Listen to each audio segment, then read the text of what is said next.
காஞ்சிபுரம் அடுத்த திம்மசமுத்திரத்தில் 8 சவர நகைக்காக இளம்பெண் கொடூரமாக அடித்து கொலை என புகார் தெரிவிக்கப்பட்டிருக்கிறது. இது தொடர்பான முழு தகவல்களை தருகிறார் எமது செய்தியாளர் ஸ்ரீராம். ஸ்ரீராம், விவரங்கள் என்ன?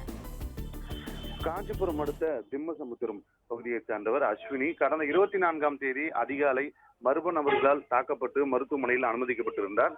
மேல் சிகிச்சைக்காக செங்கல்பட்டு அரசு பொது மருத்துவமனையில் அனுமதிக்கப்பட்டு சிகிச்சை பலனில்லாமல் நேற்று மாலை உயிரிழந்தார். இது தொடர்பான வழக்கு பதிவு செய்து பொன்னேரிக்கரை போலீசார் வழக்கு பதிவு செய்து விசாரணை நடத்திய நிலையில் இந்த சம்பவத்தில் ஈடுபட்ட குற்றவாளிகளை கைது செய்ய கோரி உறவினர்கள் பொன்னேரிக்கரை காவல் நிலையத்தில் முற்றுகையிட்டு போராட்டத்தில் ஈடுபட்டு வருகிறார்கள்.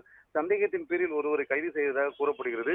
அவர்கள் முகத்தை காட்ட வேண்டும் என்று போராட்டத்தில் ஈடுபட்டவர்கள் தெரிவித்திருக்கிறார்கள். முதல்கட்ட விசாரணையில் அந்த கொள்ளை சம்பவத்தில் 2 பேர் ஈடுபட்டதாகவும் அப்போது இந்த பெண் அதிகாலையில் பணி முடித்துவிட்டு வீட்டுக்கு சென்ற போது இந்த கொள்ளை சம்பவத்தை வெளியே சொல்லக்கூடாது என்பதற்காக தலை மற்றும் கழுத்து பகுதியில் வெட்டி மற்றும் கொடூர ஆயுதங்களால் தாக்கியிருக்கிறார்.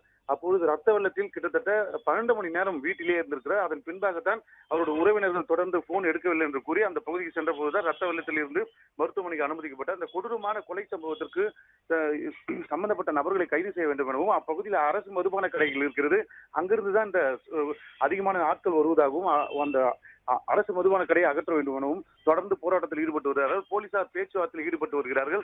அந்த செங்கல்பட்டு மருத்துவமனையில் இருக்கக்கூடிய உடலை வாங்க மறுத்து தொடர்ந்து 3 மணி நேரத்துக்கு மேலாக போராட்டத்தில் ஈடுபட்டு வருகிறார்கள்.